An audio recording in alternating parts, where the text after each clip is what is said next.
بسم اللہ الرحمن الرحیم سورۃ انزلناها وفرضناها وانزلنا فيها آیات بینات لعلکم تذکرون۔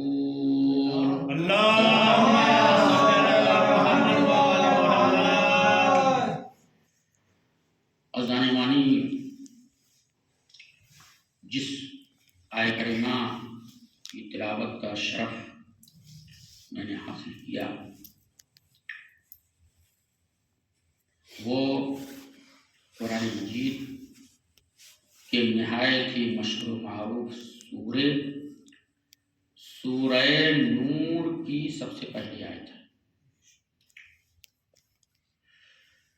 اس کے پہلے میں نے عرض کیا اور حضرات بہتر جانتے ہیں کہ یہ مشہور ہے کہ پورا قرآن مولا علی کا قصیدہ اہل بیت علیہ السلام کا قصیدہ ہے۔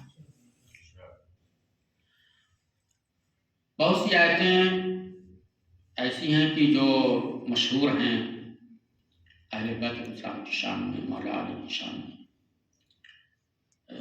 شہزادی کی شان میں۔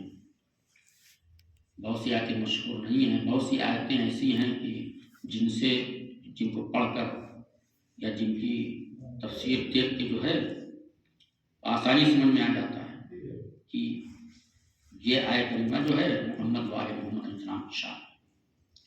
لیکن کچھ آیتیں ایسی بھی ہوتی ہیں کہ جو آسانی سمجھ میں نہیں آتی، ظاہر میں لگتا ہے کہ یہ محمد وآل محمد علیہ السلام کی شان میں نہیں ہے، لیکن جب باطن تفسیر کو دیکھا جاتا ہے تو معلوم ہوتا ہے کہ یہ تو جو ہے یہ آیت تو رسول خدا کی شان میں ہے، یہ آیت مولا علی کی شان میں ہے، یہ آیت جو ہے مثلا شہزادی زہرا کی شان میں ہے، یہ آیت جو ہے محمد زمانہ کی شان میں ہے، اور یہ آیت محمد والے محمد علیہ السلام کی شان میں ہے۔ تو اس طرح کی بہت ساری آیتیں ہیں۔ تو انہی آیات میں جو ہے ایک آیت کریمہ کی جس کی تلاوت کا شرف میں نے حاصل کیا، سورہ نور کی سب سے پہلی آیت۔ یوں تو پورا سورہ نور تقریباً محمد والے محمد علیہ السلام کی شان میں ہے، خاص طور سے شہزادی زہرا کی شان میں ہے۔ خود آیہ نور جو ہے وہ بھی سورہ نور ہی میں ہے، اسی وجہ سے اس سورہ کا نام سورہ نور پڑا۔ وہ جو نور نالا نور وغیرہ وغیرہ ہے نا، اللہ نور السماوات والارض الی آخرہ۔ لیکن اس سورہ کی سب سے پہلی آیت اس سے بھی شہزادی زہرا کی فضیلت اور عظمت جو ہے وہ ظاہر ہوتی ہے۔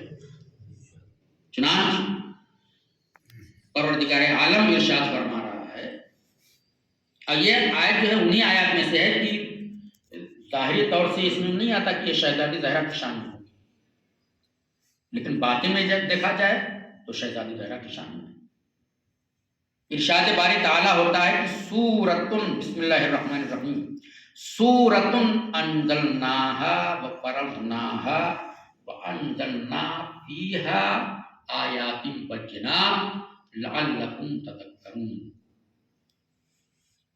سورۃ یعنی یہ ایک ایسا سورہ ہے کہ انزلناها جس کو ہم نے نازل کیا، وفرضناها اور اس کو فرض کیا، اس کو واجب کیا، اس کو لازم کیا۔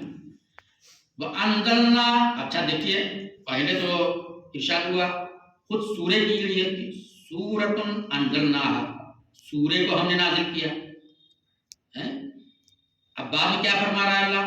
کہہ رہا ہے انزلنا فیہا آیات بینات، یعنی اس سورے میں ہم نے کھلی کھلی واضح واضح نشانیاں جو ہے نازل کی، لعلکم تذکرون، تاکہ تم لوگ جو ہے نصیحت حاصل کرو۔ صلوات پڑھیے محمد۔ اللهم صل على محمد وعلى محمد۔ دیکھیے جو بھی اللہ کی طرف سے رسول خدا پر معجزے کے طور پر نازل ہوا، چیلنج کے طور پر، ابدی معجزے کی حیثیت سے، اس کو قرآن کہتے ہیں۔ جو آج ہمارے ہمارے درمیان جو ہے دونوں دفتیوں کے درمیان موجود ہے، تو قرآن مجید ہے نا۔ اب یہ قرآن جو ہے وہ بہت سے سوروں پر مشتمل ہے، اور ہر سورہ بہت سی آیتوں پر مشتمل ہے نا۔ سب سے چھوٹا سورہ کوثر ہے، صرف 3 آیتوں کا ہے نا، بسم اللہ کو لے لیں گے تو 4 آیتیں، اور سب سے بڑا سورہ بقرہ ہے، تقریباً 286-87 آیتیں ہیں۔ لیکن سورہ چند آیتوں یا بہت سی آیتوں کے مجموعے کو کہتے ہیں، ہے نا۔ یہ تو قرآن کے الفاظ کے لحاظ سے یہ بات ہے۔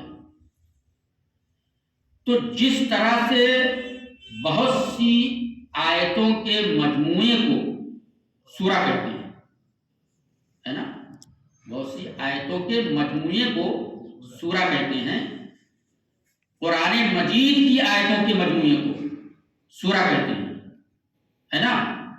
ایک آیت جو ہے ہر سورے کی، ان کے مجموعے کو، جتنی آیت پر بھی مشتمل ہو اس کے مجموعے کو کیا کہتے ہیں؟ سورہ کہتے ہیں۔ لیکن اگر معنوی لحاظ سے دیکھا جائے تو اللہ کی بنائی ہوئی ہر شے ایک آیت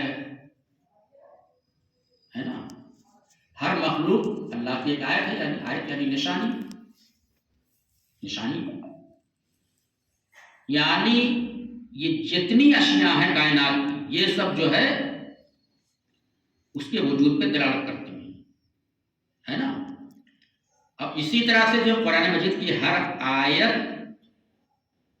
بھی جو ہے وہ ایک تو اللہ کے وجود پر دلالت کرتی ہے، دوسرے کی قرآن کی حقانیت پر دلالت کرتی ہے نا۔ تو جس طرح سے قرآن کی ہر آیت ہے اس کے مجموعے کو سورہ کہتے ہیں، اسی طرح سے معنوی لحاظ سے کائنات کی ہر شے سورہ، ہر شے آیت ہے نا، اللہ کی نشانی ہے۔ اب دیکھیے، زمین اللہ کی آیت،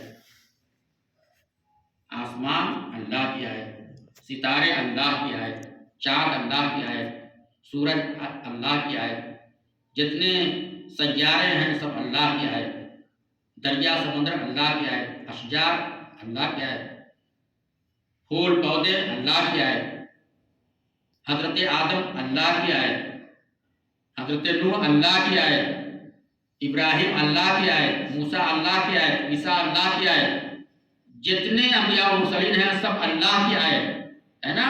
یہاں تک کہ محمد و آل محمد علیہ السلام کی آیت، لیکن آیات کبریٰ، اس لیے کہ ائمہ معصومین نے فرمایا ہے کہ نحن آیات اللہ الکبریٰ، ہم ہی وہ ہے کہ جو اللہ کی سب سے بڑی آیتیں ہیں۔ تو اب کائنات کی ہر شے اللہ کی آیت، یہاں تک کہ تمام انبیاء و مرسلین بھی آئے، محمد و آل محمد علیہ السلام اللہ کی سب سے بڑی آیات ہے نا۔ اور ان سب کے مجموعے کو، یعنی معنوی طور سے جو ان سب کو سمیٹے ہوئے ہے، وہ ایک سورہ ہے۔ وہ سورہ کون سا ہے؟ وہ سورہ یہی شہزادہ زہرا سلام اللہ علیہا کا وجود مبارک۔ ایک صلوات پڑھیے۔